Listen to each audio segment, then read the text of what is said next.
Hi friends, ಎಲ್ಲರೂ ಹೇಗಿದ್ದೀರಾ? ಇವತ್ತಿನ ವಿಡಿಯೋ ತುಂಬ ಇಂಟ್ರೆಸ್ಟಿಂಗ್ ಆಗಿರೋದ್ರಿಂದ ಎಲ್ಲಿ ಕೂಡ ಸ್ಕಿಪ್ ಮಾಡಬೇಡಿ. ಮತ್ತು ಯಾರು ನಮ್ಮ ಚಾನಲ್ ಫಸ್ಟ್ ಟೈಮ್ ನೋಡ್ತಿದ್ದೀರಾ ಅವರು ಸಬ್ಸ್ಕ್ರೈಬ್ ಮಾಡ್ಕೊಳ್ಳಿ, ಪಕ್ಕದಲ್ಲಿರುವ ಬೆಲ್ ಐಕನ್ನ ಪ್ರೆಸ್ ಮಾಡಿ. ಯಾರು ವಿಡಿಯೋ ಇಷ್ಟ ಆಗ್ತಾ ಇದೆ ಅನಿಸಿದ್ರೆ ದಯವಿಟ್ಟು ಲೈಕ್ ಮಾಡೋದು. ಬ್ರಹ್ಮಾಂಡದಲ್ಲಿ ಅನೇಕ ದೇವತೆಗಳ ಕಥೆಗಳಿವೆ, ಆದರೆ ಮಧುರೈ ಮೀನಾಕ್ಷಿ ದೇವಿಯ ಕಥೆಯು ವಿಶಿಷ್ಟವಾಗಿದೆ.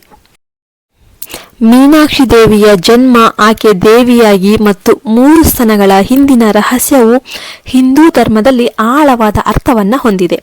ಇವತ್ತು ನಾವು ಆ ದೇವಿಯ ಅಪರೂಪದ ಹಾಗೂ ಪವಿತ್ರವಾದ ಕಥೆಯನ್ನ ಆಲಿಸೋಣ. ಪಾಂಡ್ಯರಾಜರ ಶೇಖರವಾಸಿ ಮಧುರೈ ನಗರದ ಮಹಾರಾಜ ಮಲಯಧ್ವಜ ಪಾಂಡ್ಯ ಮತ್ತು ರಾಜಮಾತೆ ಕಂಚನಮಾಲೆಯವರು ಪರಮ ಭಕ್ತರಾಗಿದ್ರು. ಅವರಿಗೆ ಸಂತಾನವಾಗದೆ ದೇವರ ಆರಾಧನೆ ಮಾಡುತ್ತಾ ಮಕ್ಕಳಿಗಾಗಿ ಯಜ್ಞ ಹೂಡಿದ್ರು.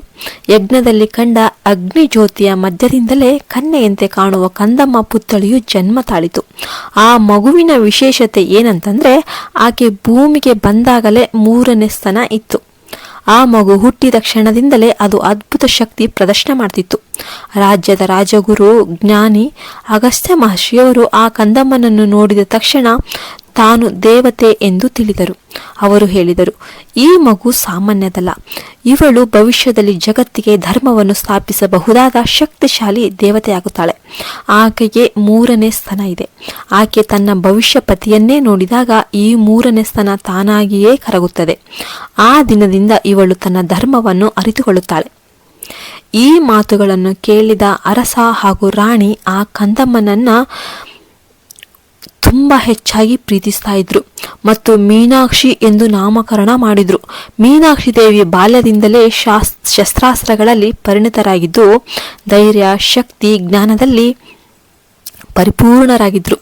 ತನ್ನ ತಂದೆಯಿಂದ ಅಧಿಕಾರ ಪಡೆದುಕೊಂಡ ಮೀನಾಕ್ಷಿ ಯುದ್ಧ ಕೌಶಲ್ಯದಲ್ಲಿ ತಾನು ಪುರುಷರಿಗಿಂತ ಏನು ಕಡಿಮೆ ಇಲ್ಲ ಎಂದು ತೋರಿಸಲು ಉತ್ತರ ದಿಕ್ಕಿಗೆ ದಂಡೆ ಚಲಿಸಿದ್ರು. ಅವರು ವೈಕುಂಠ, ಸ್ವರ್ಗ, ಹಿಂದೆ ಲೋಕ ಎಲ್ಲ ಗೆದ್ದು ಕೊನೆಗೆ ಕೈಲಾಸಕ್ಕೂ ತಲುಪಿದ್ರು. ಅಲ್ಲೇ ಆಕೆ ಮೊದಲ ಬಾರಿ ಪರಮಶಿವನನ್ನ ನೋಡಿದ್ದು.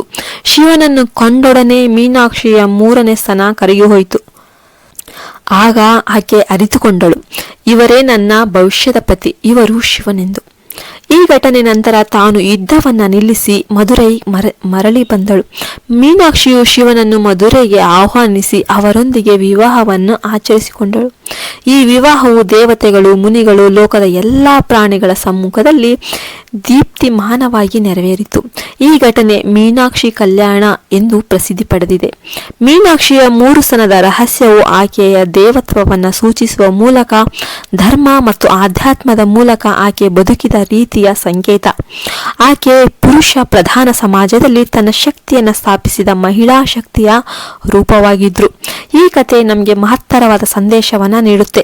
ನಿಜವಾದ ಧರ್ಮ, ಶಕ್ತಿ ಮತ್ತು ಪವಿತ್ರೆಯ ಜನ್ಮದಿಂದ ಅಲ್ಲ, ಆದರೆ one's realization of purpose, one's inner awakening, one's path to divinity and the moment of true union with the cosmic energy defines it.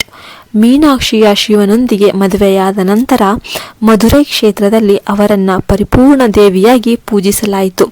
ಇಂದಿಗೂ ಮಧುರೈ ಮೀನಾಕ್ಷಿ ಅಮ್ಮನ್ ದೇವಾಲಯದಲ್ಲಿ ಲಕ್ಷಾಂತರ ಭಕ್ತರು ಪ್ರಾರ್ಥಿಸುತ್ತಾರೆ. ಆ ದೇವಿಯ ನಯನಗಳು ಮೀನುಗಳಂತೆ ತೋರುವ ಕಾರಣಗಳಿಂದ ಆ ತಾಯಿಯನ್ನು ಮೀನಾಕ್ಷಿ ಅಂದು ಅವರಿಗೆ ನಾಮಕರಣ ಬಂದಿದೆ.